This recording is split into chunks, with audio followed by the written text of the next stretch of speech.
আসসালামু আলাইকুম। আমি মোহাম্মদ তৌহিদুল ইসলাম, প্রভাষক পদার্থবিজ্ঞান, Samaj Ali school and college, Dowarabazar, Sunamganj. Science education কেয়ারের পক্ষ থেকে সবাইকে স্বাগত জানাই।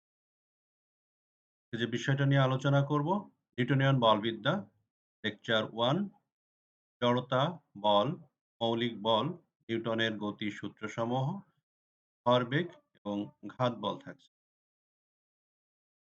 আলোচনা শুরু করা যাক।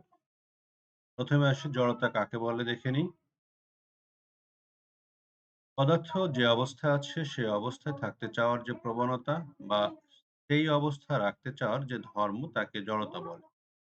জড়তা ২ প্রকার, যথা স্থিতি জড়তা এবং গতি জড়তা। স্থিতি জড়তা কাকে বলে? স্থির বস্তু স্থির থাকতে চায়, বস্তুর এই গুণকে বস্তুর স্থিতি জড়তা বলে। উদাহরণ হিসেবে আমরা বলতে পারি, স্থির গাড়ি হঠাৎ ছেড়ে দিলে যাত্রীরা পিছনের দিকে হেলে পড়ে। কারণ গাড়ি চালু হওয়ার সঙ্গে, সঙ্গে যাত্রীদের শরীরের নিচের অংশ গাড়ির সাথে যুক্ত থাকার সামনের দিকে এগিয়ে যায়। কিন্তু শরীরের উপরের অংশ স্থিতি জড়তার জন্য পিছিয়ে যায়। গতি জড়তা, গতিশীল বস্তু গতিশীল থাকতে চায় বস্তুর এই গুণকে বস্তুর গতি জড়তা বলে। উদাহরণ হিসেবে আমরা বলতে পারি, চলন্ত গাড়ি হঠাৎ ব্রেক করলে যাত্রীরা সামনের দিকে ঝুঁকে পড়ে। কারণ গাড়ি ব্রেক করার কারণে গাড়ি থেমে যাওয়ার সাথে, সাথে যাত্রীদের শরীরের নিচের অংশ গাড়ির সাথে যুক্ত থাকায় থেমে যায়। কিন্তু উপরের অংশ গতি জড়তার জন্য সামনের দিকে এগিয়ে যায়। আমরা বাস্তবে এগুলো দেখি। বাসে যখন ব্রেক করে তখন সামনের দিকে আমরা ঝুঁকে যাই। এরপরে আসি বল কাকে বলে দেখি। বল যা স্থির বস্তুর উপর ক্রিয়া করে, বস্তুকে গতিশীল করে বা করতে চায়, অথবা গতিশীল বস্তুর উপর ক্রিয়া করে গতির পরিবর্তন করে বা করতে চায়, তাকেই বল বলে। বলকে F দ্বারা প্রকাশ করা হয়। m ভরের বস্তুর ত্বরণ যদি a হয়, তাহলে আমরা বলতে পারি F সমান ma। বল একটি ভেক্টর রাশি। এরপরে আসি মৌলিক বল কাকে বলে। যে সকল বল স্বাধীন, অর্থাৎ যে সকল বল অন্য কোনো বল থেকে উৎপন্ন হয় না, তাকে বরং অন্যান্য বল এই সকল বলের কোনো না কোনো রূপে প্রকাশ তাদেরকে মৌলিক বল বলে। মৌলিক বল ৪ প্রকার, যথা মহাকর্ষ বল, তড়িৎ চুম্বক বল, সবল নিউক্লীয় বল এবং দুর্বল নিউক্লীয়। মহাকর্ষ বল কাকে বলে? মহাবিশ্বের যে কোনো ২ টি বস্তুর মধ্যকার পারস্পরিক আকর্ষণ বলকে মহাকর্ষ বল। বৃহৎ এবং ক্ষুদ্র সকল বস্তু যাদের ভর আছে তাদের জন্য মহাকর্ষ বল কার্যকর। মহাকর্ষ বল অসীম দূরত্ব পর্যন্ত কার্যকর, যার পাল্লা হচ্ছে অসীম। গ্র্যাভিটন কণার বিনিময়ের কারণে মহাকর্ষ বলের উদ্ভব। এরপরে আসি তড়িৎ চুম্বক বল। ২ টি চার্জিত কণা তাদের চার্জের কারণে একে অপরের উপর যে আকর্ষণ বা বিকর্ষণ বল প্রয়োগ করে তাকে তড়িৎ চুম্বক বল বলে। তড়িৎচুম্বকীয় বল মহাকর্ষ বলের চাইতে অনেক শক্তিশালী। তড়িৎচুম্বকীয় বলের পাল্লা এটা অসীম পর্যন্ত বিস্তৃত, অর্থাৎ অসীম দূরত্ব পর্যন্ত আকর্ষণ অথবা বিকর্ষণ। ফোটন নামক এক ধরনের কণার বিনিময়ের কারণে তড়িৎচুম্বকীয় বলের উদ্ভব হয়। এরপরে আসি সবল নিউক্লীয় বল। পরমাণু নিউক্লিয়াসে নিউক্লীয় উপাদান তথা নিউক্লিয়নগুলোকে একত্রে আবদ্ধ রাখে যে শক্তিশালী বল, তাকে সবল নিউক্লীয় বল বলে। নিউক্লিয় বলের ক্ষেত্রে প্রোটন এবং নিউট্রন অর্থাৎ নিউক্লিয়াসের ভিতরে প্রোটন এবং নিউট্রনের যে আকর্ষণ বল সেটাই হচ্ছে সবল নিউক্লিয়। গ্লুয়ন নামক এক ধরনের পদার্থের কারণে সবল নিউক্লিয় বলের উদ্ভব হয়। নিউক্লিয় বলের পাল্লা অনেক কম, তাই 10 টু দি পাওয়ার মাইনাস 15 মিটারে কাজ করে। দুর্বল নিউক্লিয় বল যে স্বল্প পাল্লা ও স্বল্প মানের বল নিউক্লিয়াসের মধ্যে মৌলিক কণাগুলোর মধ্যে ক্রিয়া করে অনেক নিউক্লিয়াসে অস্থিতিশীলতার উদ্ভব ঘটায়, তাকে দুর্বল নিউক্লিয় বল বলে। দুর্বল নিউক্লিয় বল 10 to the power minus 16 metre এই পাল্লার ভিতরে কাজ করে। দুর্বল নিউক্লিয় বলের কারণে নিউক্লিয়াস থেকে বিটা কণা নির্গত হয়। পরবর্তী টপিকসে চলে যাই। মৌলিক বলসমূহ ছক আকারে দেখানো হয়েছে। মৌলিক বল, মহাকর্ষ বল আপেক্ষিক তীব্রতা ধরা হয়েছে 1, পাল্লা অসীম পর্যন্ত। তড়িৎ চৌম্বক বল 10 টু দি পাওয়ার 39 আপেক্ষিক তীব্রতা, পাল্লা অসীম পর্যন্ত। সবল নিউক্লিয় বল, পাল্লা 10 টু দি পাওয়ার 41 এবং পাল্লা 10 to the power minus 15 metre. দুর্বল নিউক্লিয় বল, আপেক্ষিক তীব্রতা 10 টু দি পাওয়ার 30 এবং পাল্লা 10 to the power minus 16 metre. এরপরে আসি ভরবেগ কাকে বলে? বস্তুর ভর ও বেগের সমন্বয়ে বস্তুতে যে ধর্ম উদ্ভব হয় তাকে ভরবেগ বলে। ভর ও বেগের গুণফল দ্বারা ভরবেগ পরিমাপ করা হয়। ভরবেগকে পি দ্বারা প্রকাশ করা হয়। এম ভরের কোনো বস্তুর বেগ পি হলে ভরবেগ পি সমান হবে এমভি। ভরবেগের একক কেজি মিটার পার সেকেন্ড এবং মাত্রা M L T to the power minus 1। গতির সমীকরণগুলো এখন দেখব আমরা। নিউটনের গতির প্রথম সূত্র। বাহ্যিক বল প্রয়োগ না করলে স্থির বস্তু চিরকাল স্থির এবং গতিশীল বস্তু সমবেগে সরল পথে চলতে থাকবে। ব্যাখ্যাতে আসি। তো বাহ্যিক কোনো বল প্রয়োগ না করলে স্থির বস্তু চিরকাল স্থির থাকবে, গতিশীল বস্তু সমবেগে চলতে থাকবে। অর্থাৎ নিউটনের প্রথম সূত্র আমরা ২ টা অংশে ভাগ করতে পারি। ব্যাখ্যাতে আসলাম, বাইরে থেকে বল প্রযুক্ত না হলে স্থির বস্তু চিরকাল স্থির থাকবে এবং গতিশীল বস্তু সমবেগে সরল পথে চলতে থাকবে।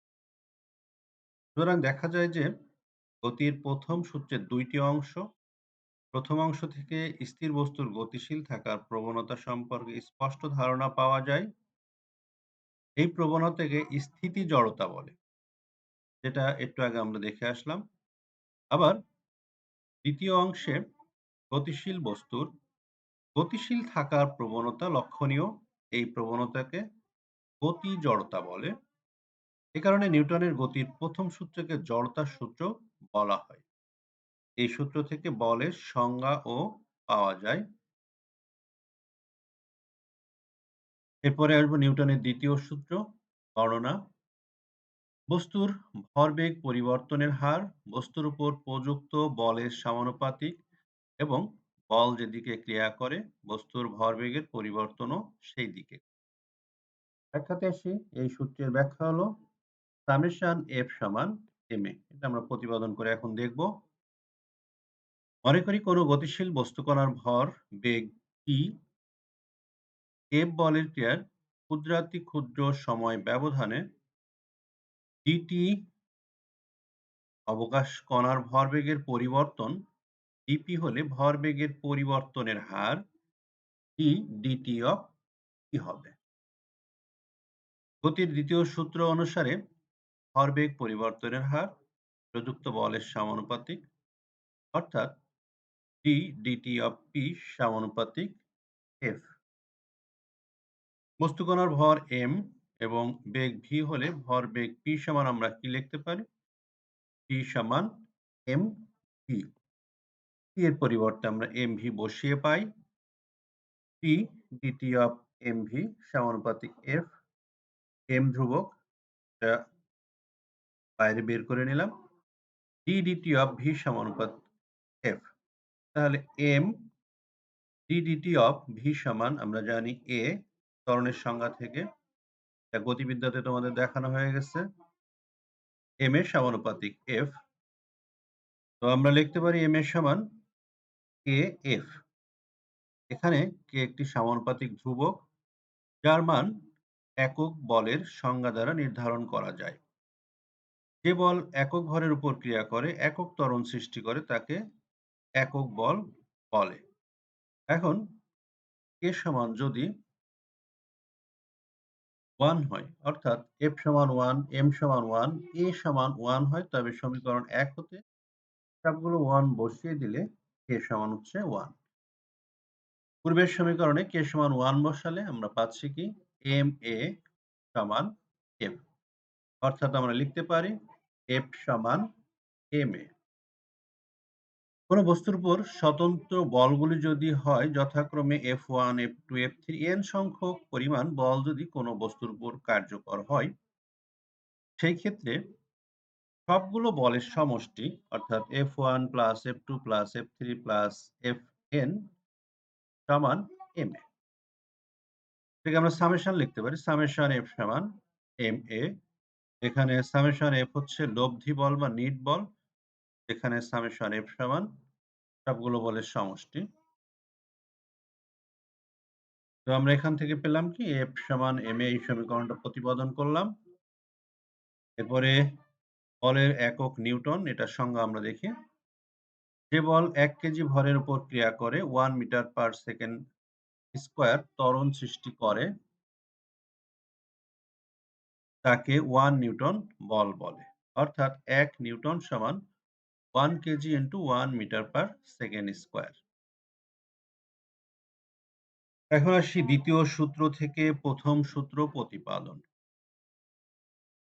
নিউটনের গতির প্রথম ও দ্বিতীয় সূত্র তুলনা করে দেখা যায় যে প্রথম সূত্র হচ্ছে দ্বিতীয় সূত্রেরই একটি রূপ। তো সামেশন f সমান আমরা ma একটু আগে প্রমাণ করলাম থেকে দেখা যায় যে বস্তুর উপর নিট বল 0 হলে, আমরা প্রথম সূত্রে এই কথাটা বলছিলাম, বাহ্যিক বল প্রযুক্ত না হলে। বাহ্যিক বল প্রযুক্ত যদি না হয় সেই ক্ষেত্রে সামেশন f সমান কত হয়ে যাবে? 0। তখন ma সমান 0। কিন্তু m অর্থাৎ বস্তুর ভর কখনোই 0 হতে পারে না। অতএব এর সমান আমরা কি লিখতে পারি? 0। সুতরাং যখন বাইরে থেকে বল প্রয়োগ না হয় অর্থাৎ নিট বল 0 হয় তখন a সমান 0। এটাকে আমরা দেখলাম a সমান d dt of v। তাহলে d dt of v সমান 0। কোন রাশির অন্তরীকরণ অথবা ডিফারেন্সিয়েশন কখন 0 হবে?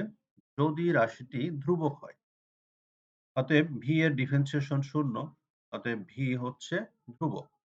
সুতরাং বাইরে থেকে বস্তুর উপর বল, নিট বল 0 হলে বস্তুর বেগ অপরিবর্তিত থাকে, অর্থাৎ বস্তু যে অবস্থায় ছিল সে অবস্থায় থাকে।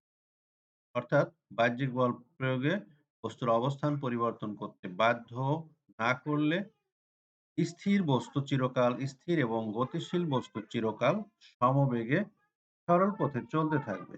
এটি ছিল নিউটনের প্রথম সূত্র। এরপরে আসছি বলের ঘাত কাকে বলে।